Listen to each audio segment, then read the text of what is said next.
Hello my dear viewer and students. तो जैसा कि कल मैंने बताया था कि इकोनॉमिक सर्वे और बजट का मैं एक नया सीरीज लेके आ रही हूँ। तो उस सीरीज का पहला पार्ट तो हमने कल देखा था। आज हम उसको एक्सप्लेन करेंगे कि क्या क्या पॉइंट हैं और कैसे कैसे उसको डिटेल्स में जानेंगे। ठीक है। तो कल मैं जैसा कि मैंने आपको बताया था कि पूरा जो इकोनॉमिक सर्वे है उसको बेसिकली हम 3 पार्ट में समझेंगे। पहला है हमारा व्यापक आर्थिक परिदृश्य। व्यापक आर्थिक परिदृश्य से क्या मतलब था कि मैक्रो इकोनॉमिक आउटलुक, यानी कि हमारी जीडीपी ओवरऑल कैसा प्रदर्शन कर रही है, कहाँ क्या क्या आउटपुट आ रहा है, कहाँ इनपुट कहाँ आउटपुट जा रहा है और कहाँ इनपुट आ रहा है, वो सारा चीज़ बेसिकली हम लोग देखेंगे। तो आज मैं आ गई हूँ मैक्रो इकोनॉमिक्स आउटलुक का एक समग्र विश्लेषण लेके, जिसको हम लोग देखेंगे, है ना। देखिए, पहले तो हम शुरू करते हैं व्यापक आर्थिक परिदृश्य में पहला पॉइंट। तो पहला पॉइंट क्या है कि पहला पॉइंट हमारी सरकार ने बताया कि इस बार जो है वो क्या है, स्थिर विकास दर है। स्थिर विकास दर यानी कि जीडीपी की वृद्धि, जीडीपी की वृद्धि। अब जैसा कि मैंने कल आपसे डिस्कस किया था कि जीडीपी में भी अलग अलग टर्म्स होते हैं, जैसे कि वास्तविक जीडीपी, नॉमिनल जीडीपी यानी कि रियल जीडीपी और नॉमिनल जीडीपी, वास्तविक जीडीपी और नाम मात्र की जीडीपी। अब ये क्या बला है वास्तविक जीडीपी और नाम मात्र की जीडीपी? देखिए, वास्तविक जीडीपी वो होता है कि एक वर्ष के दौरान उत्पादित सभी वस्तुओं और सेवाओं के कुल मूल्य को, यानी एक वर्ष में जितनी भी वस्तुओं का उत्पादन हुआ या जितनी भी सेवाएं हमने दी, उसके कुल मूल्य को, उसमें से मुद्रास्फीति या महंगाई हटाकर किसी एक आधार वर्ष से स्थिर कीमतों पे मापता है। इसका क्या मतलब हुआ स्थिर कीमतों पे मापना? तो सिंपल शब्दों में समझे तो समझिए इतना कि जैसे साल 2025-26 जो हमारा बीता, इसमें हमने एक साल में कितनी वस्तु और सेवाओं का कितना मूल्य, जैसे मान लीजिए कि हमने एक साल में 100 रुपए की वस्तुएं उत्पादित की और 100 रुपए का सेवा, तो हमारा कुल मिला के कितना हो गया, 200 हो गया, है ना। तो हम कहेंगे कि हम क्या कहेंगे कि इस साल की हमारी रियल जीडीपी, वास्तविक जीडीपी 200 रुपये रही, ऐसा कहेंगे? नहीं, ऐसा नहीं कहेंगे। ये 200 जो हमारा हुआ, ये तो हमारा ओवरऑल हुआ, है ना। इसमें से हम मुद्रास्फीति या महंगाई को घटाएंगे। जैसे मान लीजिए कि पिछले वर्ष में, जैसे पिछले वर्ष में 2024-25 में भी, तो जैसे 2024-25 में भी हमने देखा, तो ओवरऑल मान लीजिए कि जैसे सपोज करिए ये एक पेन है ना। तो इस पेन की कीमत एक साल पहले भी 5 रुपए थी और अभी भी 5 ही रुपए है। तो इसकी मार्केट में डिमांड कितनी है? तो पिछले साल अगर ये 10 बिकी थी, इस साल 20 बिकी, तो पिछले साल 10 बिकी थी तो 100 रुपए का हुआ था, इस बार 20 बिकी तो 200 रुपए का हुआ। तो हम कहेंगे कि ठीक है, हमारा रियल जीडीपी है कितना है, उसमें बढ़ोतरी हुई है। कितनी बढ़ोतरी हुई है? 100 की बढ़ोतरी हुई है। लेकिन अब यहीं पे एक पेच फंसता है। क्या पेच फंसता है कि मान लीजिए कि पिछले साल ये इस पेन का मूल्य था 5 रुपए और इस बार बढ़ के हो गया इसका मूल्य 10 रुपए, है ना। तो पिछले साल ये 10 बिका तो हमारे पास 100 रुपए आए, इस बार भी हमारे पास 100 रुपए ही आए हैं। तो इस बार 100 रुपए आए हैं, तो पिछली बार 20 बिका तो 100 रुपए आया ना, सॉरी। इस बार भी हमारे पास 100 ही रुपए आया है, लेकिन इस बार पेन का मूल्य बढ़ गया है तो 10 रुपए हो गया है। तो इस बार हमारे पास पेन के क्वांटिटी में कमी आई कि नहीं आई? पिछले बार हमने 20 पेन बेचा था तो हमारे पास 100 रुपए आया था, इस बार हमने 10 ही पेन बेचा तो हमारे पास 100 रुपए आ गए। तो ये अच्छी बात है ना इस बार हमने, लेकिन नहीं, ये अच्छी बात नहीं है। ये मुद्रास्फीति है, महंगाई है कि हमने चीज़ ज़्यादा क्वांटिटी में नहीं बेचा, बल्कि हमारे यहाँ मुद्रास्फीति बढ़ गया तो इस चीज़ की कीमत बढ़ गई। तो इस चीज़ की कीमत बढ़ने से उतना ही प्राइस आया। अब रियल जीडीपी में क्या होता है? तो रियल जीडीपी में हम इस पेन की कीमत की वजह से, कीमत की तरह से इसको नहीं नापते हैं, हम इसके क्वांटिटी को देखते हैं कि कितना बिका, है ना। और इस क्वांटिटी के, यानी कि हमारा उत्पादन कितना हुआ। तो रियल जीडीपी में हम बेसिकली जो मापते हैं वो उत्पादन के आधार पे। अब मान लीजिए उत्पादन के आधार पे, तो हमारे सामने एक क्वेश्चन होगा कि उत्पादन के आधार पे हम कैसे मापें इसको। उत्पादन के आधार पे मापेंगे तो पिछले साल का ले, जैसे पिछले साल 10 बिका था तो इस बार भी 10 बिकना चाहिए, या उसके पिछले साल ले कि उस साल 5 बिका था तो इस बार भी, ये क्वेश्चन होगा ना। तो इसके लिए हमारी गवर्नमेंट ने सेट कर रखा है आधार वर्ष 2011-12 को, यानी कि रियल जीडीपी का जो आधार वर्ष है वो है 2011-12, जिसमें से हम किसी भी वस्तु सेवा या किसी भी मूल्य वस्तु और सेवाओं के कुल मूल्य को कैसे नापते हैं, उसके क्वांटिटी के आधार पे 2011-12 के आधार वर्ष के हिसाब से मापते हैं, ना कि उसके मूल्य के आधार पे नापते हैं। यानी कि हम कह लें कि पिछले साल हमारे पास 100 रुपये आया, हमने 20 पेन बेचा, तो इस बार हमने 20 पेन बेचा, तो जैसे इस पेन का मूल्य बढ़ गया, तो इस बार हमने 20 पेन बेचा। जब पिछली बार 5 रुपये था तो 20 पेन बेचा तो हमको कितना आया, 100 रुपये आया। इस बार हमने 5 ही पेन बेचा तो हमारे पास कितना आ गया, 100 रुपये आ गया। तो हम कहेंगे कि नहीं, हम फायदे में है, इस बार हमने 10 ही बेचा है, 10 ही बेचा है तो हमारे पास उतना मूल्य आ गया। तो इसको क्या कहेंगे कि अरे हमारी जीडीपी तो तरक्की कर रही है, लेकिन नहीं, ये तरक्की नहीं कर रही है, क्योंकि हमने उसमें से महंगाई या मुद्रास्फीति के मूल्य को नहीं घटाया है।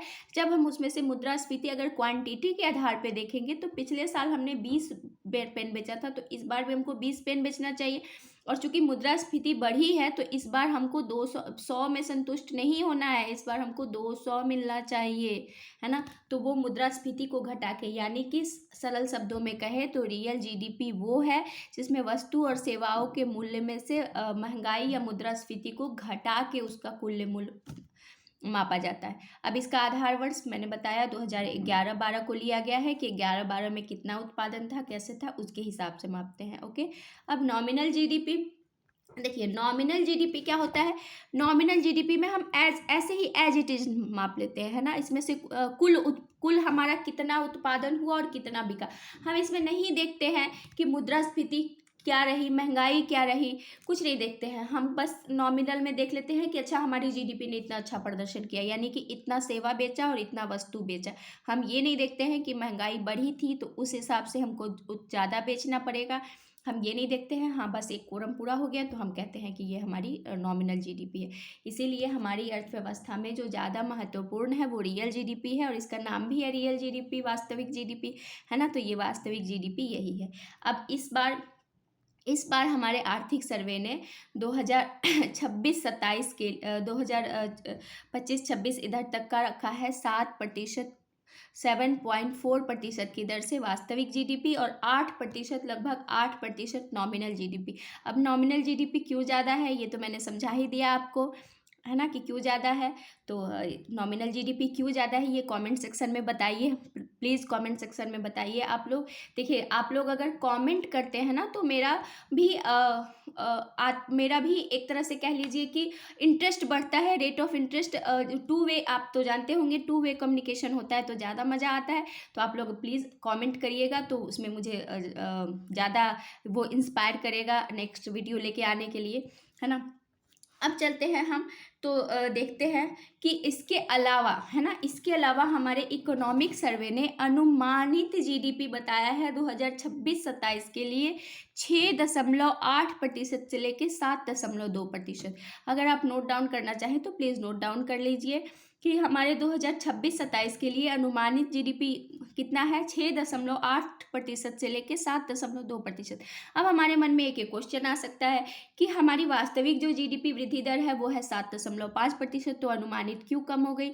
अनुमानित इसलिए कम हो गई क्योंकि ये हम नेक्स्ट साल के लिए अज्यूम कर रहे हैं, ऐसा नहीं है कि ये अभी है, ये हम एक अनुमान लगा रहे हैं कि हमारी अर्थव्यवस्था जिस गति से अभी चल रही है अगर उसी गति से चलेगी तो ये इतना रहेगा। तो इसमें हम थोड़ा सा घटा बढ़ा के देखते हैं ना, लेकिन फिर भी हम जो अनुमान लगा रहे हैं वर्तमान सब कुछ दृष्टिकोणों को देखते हुए, वर्तमान सारे परिदृश्यों को देखते हुए, तो भी हम कह रहे हैं कि 6.8% से लेके 7.2% तक की जीडीपी वृद्धि दर अनुमानित है, और ये बहुत अच्छा संकेतक है ना हमारी जीडीपी के लिए। अब देखिए, अब ये तो हमने जीडीपी वृद्धि दर पढ़ ली। अब यहाँ एक और पॉइंट आता है, निजी अंतिम उपभोग व्यय, है ना, निजी अंतिम उपभोग व्यय। तो इस बार जो हमारे आर्थिक सर्वेक्षण में कहा गया है कि निजी अंतिम उपभोग व्यय जीडीपी का 61.5% रहा, यानी कि अगर हमारी जीडीपी 100 की है, अगर हम 100 मानते हैं, तो उसमें से 61.5% हमारा निजी अंतिम उपभोग व्यय रहा है।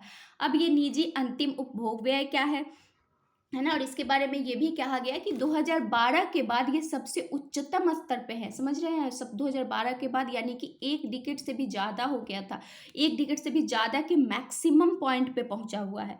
अब ये क्या है, तो देखिए, निजी ये किसी भी अर्थव्यवस्था के लिए सबसे मजबूत सेक्टर है, क्योंकि देखिए अभी वर्तमान वैश्विक परिदृश्य जो चल रहा है उसमें कुछ भी नहीं कहा जा सकता है कि अगले पल क्या होगा, ऊंट किस करवट बैठेगा, हमको कुछ नहीं पता है।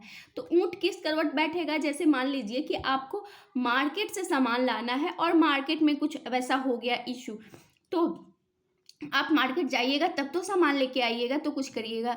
लेकिन अगर आपको पता है कि हम मार्केट नहीं भी जाएंगे तब भी हमारे घर में 10 दिन का पूरा खर्चा है, 10 दिन तक हम लोग इजीली आराम से अपना लाइवलीहुड चला सकते हैं, तो मार्केट जाने की ज़रूरत नहीं है।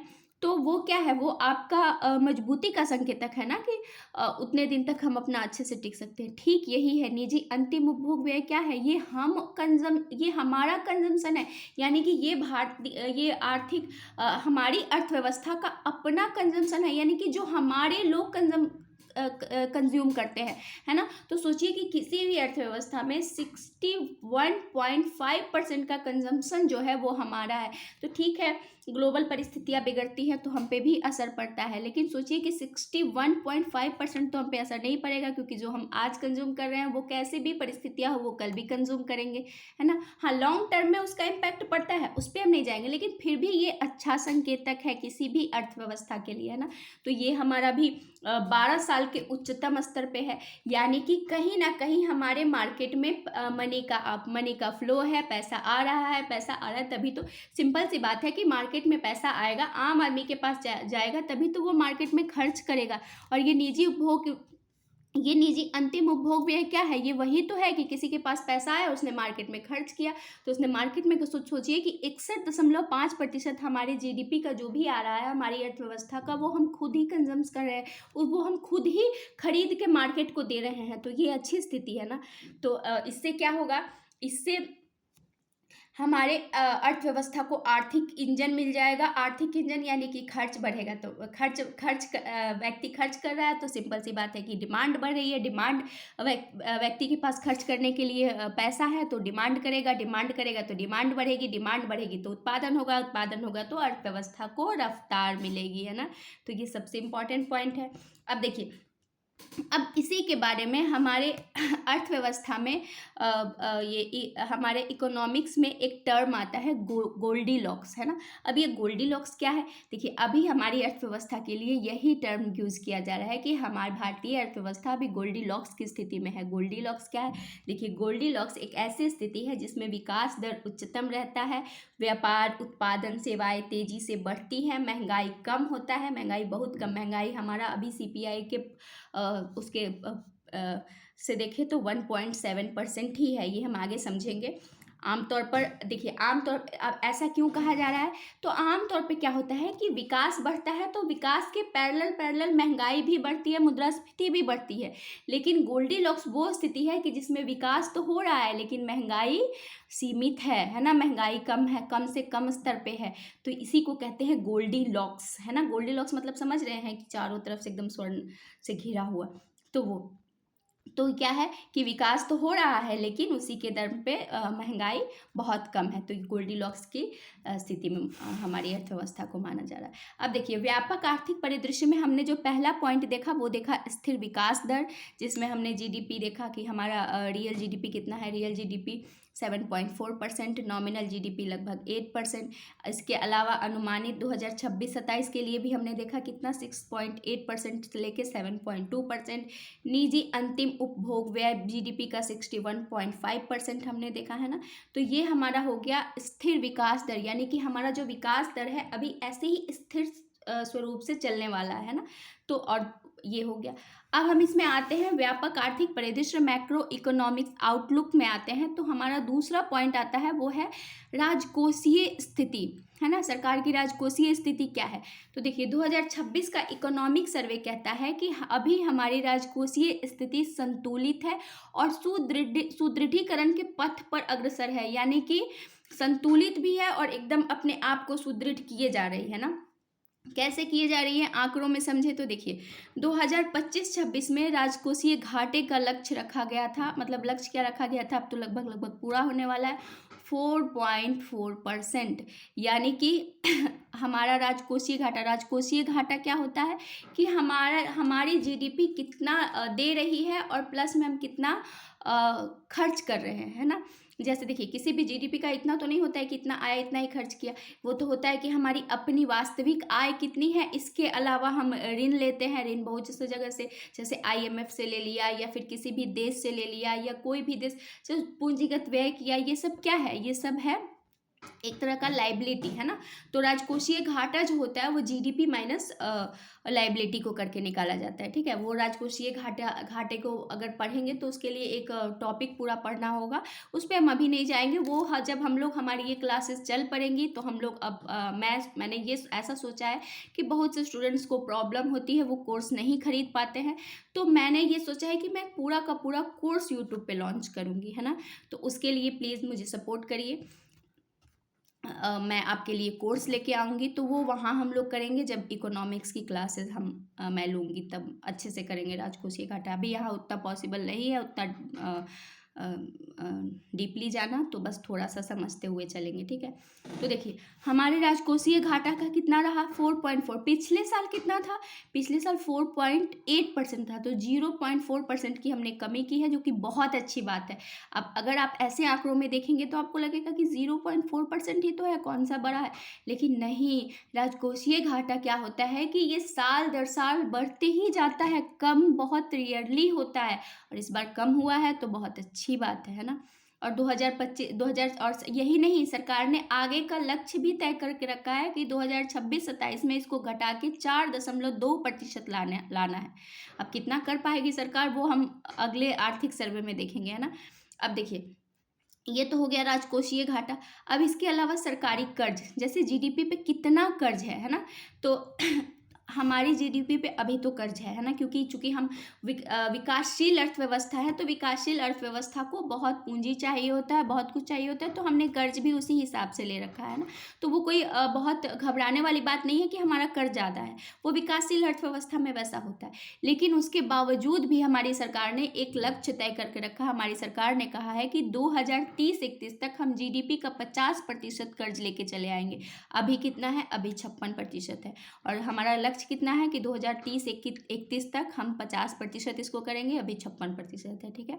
अब ये हो गया सरकारी कर्ज, जीडीपी पे कर्ज। अब इसके अलावा हो गया पूंजीगत व्यय। अब ये पूंजीगत व्यय क्या होता है, कैपेक्स, जिसको बोलते हैं कैपिटल एक्सपेंडिचर।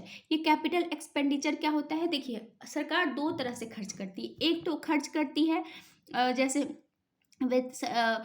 गवर्नमेंट के एम्प्लॉय के वेतन पे हो गया, पेंशन पे हो गया, या बाकी वैसे जगह सरकार का खर्च की जहाँ से भविष्य में भी कोई आउटकम नहीं आने वाला है, कोई इनकम नहीं आने वाला है, सिर्फ आउटगोइंग है ना। तो वैसी जगह सरकार जो खर्च करती है उसको पूंजीगत व्यय नहीं कहते हैं ना।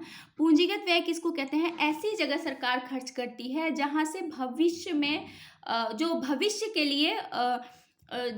के लिए एक ग्रोथ का इंजन साबित होगा, है ना। जैसे कैपेक्स में क्या हो गया, कैपिटल एक्सपेंडिचर में सरकार ने कोई कनेक्टिविटी बनाई, जैसे रोड बनवाया, या फिर नदी मार्ग बनवाया, या फिर स्थल मार्ग, जल मार्ग, वायु मार्ग, कैसे भी करके सरकार ने कोई कनेक्टिविटी बनाई, या फिर कोई ऐसा इंफ्रास्ट्रक्चर बनाया है जो बाद में काम आने वाला है, तो इसको कहते हैं कैपिटल एक्सपेंडिचर। कैपिटल एक्सपेंडिचर किसी भी अर्थव्यवस्था के लॉन्ग टर्म के लिए बहुत अच्छा होता है। तो लॉन्ग टर्म कैपेक्स को लॉन्ग टर्म इन्वेस्टमेंट भी कहते हैं। तो तुरंत इसका तो नहीं दिखाई पड़ता है लाभ, लेकिन लॉन्ग टर्म में इसका लाभ मिलता है अर्थव्यवस्था को, है ना। तो फाइनेंशियल ईयर 2026 में सरकार ने कैपिटल एक्सपेंडिचर करने का रखा है 11.21 लाख करोड़। सरकार ने लक्ष्य रखा है कि 11.21 लाख करोड़ रुपए कैपेक्स पे खर्च करेगी, जो कि जीडीपी का 3.1% है। नोट करिएगा, जीडीपी का 3.1%। सोचिए 3.1% सरकार कैपेक्स पे खर्च करेगी, जो लॉन्ग टर्म में जीडीपी को फायदा देगा। ये बहुत अच्छा मूव है सरकार का, है ना। तो एक ये हो गया।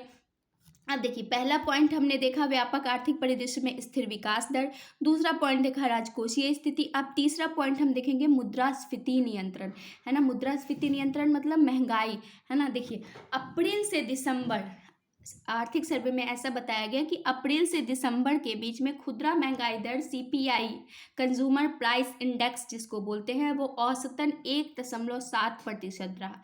1.7%, जो कि बहुत कम है। कैसे कम है? देखिए, आरबीआई जो है भारतीय हमारा रिजर्व बैंक, हमारे रिजर्व बैंक ने मुद्रास्फीति के लिए एक बैंड बना के रखा है। बैंड क्या है? तो मुद्रास्फीति का बैंड है कि आरबीआई कहता है कि सरकार को मुद्रास्फीति पे नियंत्रण रखना होगा।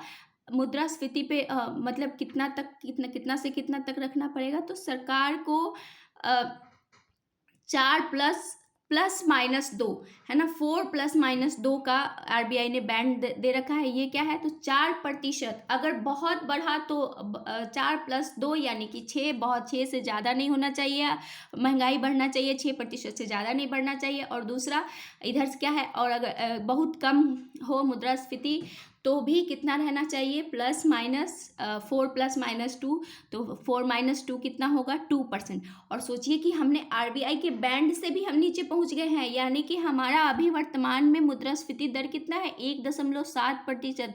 इसीलिए तो हमारी अर्थव्यवस्था को गोल्डी लॉक्स का नाम दिया जा रहा है कि हमारी अर्थव्यवस्था कहाँ पहुंच गई है? गोल्डी लॉक्स की सिचुएशन में पहुंच गई है ना।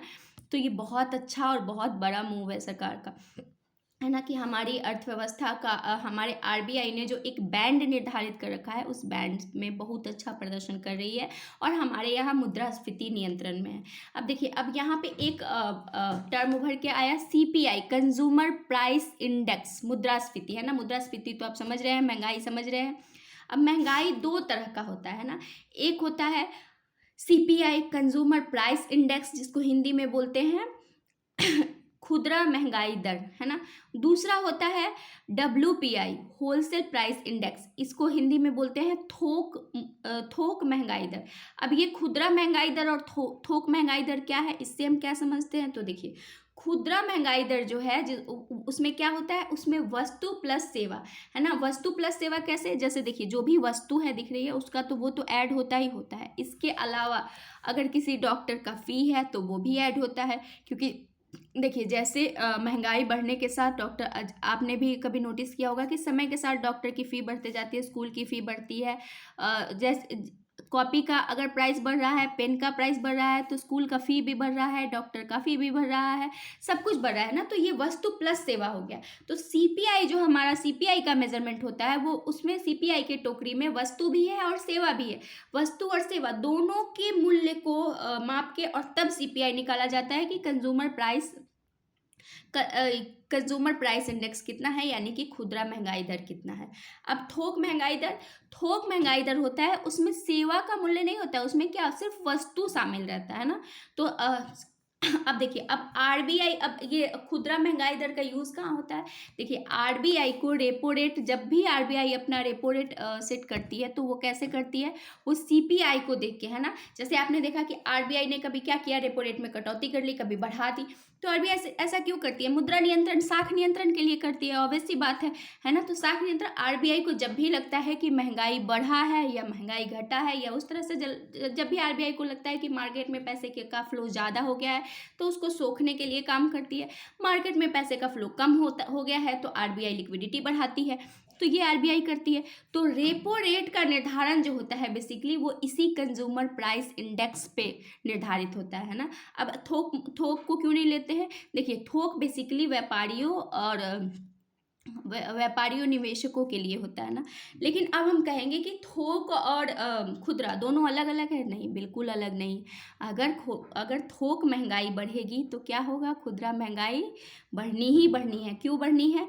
देखिए, कच्चा माल अगर बढ़ेगा, ऑब्वियस सी बात है कि कच्चा माल बढ़ेगा तो क्या होगा, खुदरा कीमत में भी तो वृद्धि होगी, क्योंकि कच्चा माल, जैसे मान लीजिए कि सपोज ये पेन है ना, इस पेन के लिए रॉ मटेरियल चाहिए, तो हमारा कंज्यूमर प्राइस इंडेक्स तो में तो ये पेन आएगा, लेकिन इसका जो कच्चा माल है वो अगर महंगा होगा तो ये पेन भी महंगा ना होगा ना, ऑब्वियस सी बात है ना कि लागत बढ़ेगी तो सीपीआई बढ़ेगा, है ना। तो दोनों एक दूसरे से इंटरकनेक्टेड होते हैं। अब देखिए इस बार का हमारा क्या है, अप्रैल से दिसंबर के बीच में हमारा सीपीआई, जिसको कहते हैं खुदरा महंगाई दर, वो 1.7% रहा है, और वही थोक महंगाई दर, जिसको होलसेल प्राइस इंडेक्स कहते हैं, वो कितना रहा है, वो है 2.6%।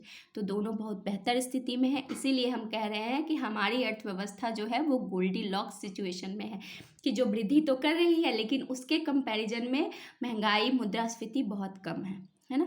तो ये है। अब देखिए, अब इसके अलावा मुद्रास्फीति के नियंत्रण में एक और पॉइंट आता है, जिसको कहते हैं विदेशी मुद्रा भंडार। अब जानते हैं ये किसी भी अर्थव्यवस्था के लिए कितना इम्पोर्टेंट है। तो इस बार का हमारा विदेशी मुद्रा भंडार कितने का है, तो ये हो गया है $701.4 बिलियन। $701.4 बिलियन, नोट करिएगा, $701.4 बिलियन का हो गया है हमारा विदेशी मुद्रा भंडार। अब देखिए, अब इसमें फैक्ट क्या है, एक और इसमें एक फैक्ट है कि पूरे दुनिया में भारत चौथा सबसे बड़ा विदेशी मुद्रा भंडार बन गया है, चौथा, है ना। भारत से पहले वाले 3 कौन से हैं, तो सबसे बड़ा मुद्रा भंडार है चीन का, उसके बाद है जापान का, और तीसरा है स्विट्जरलैंड का।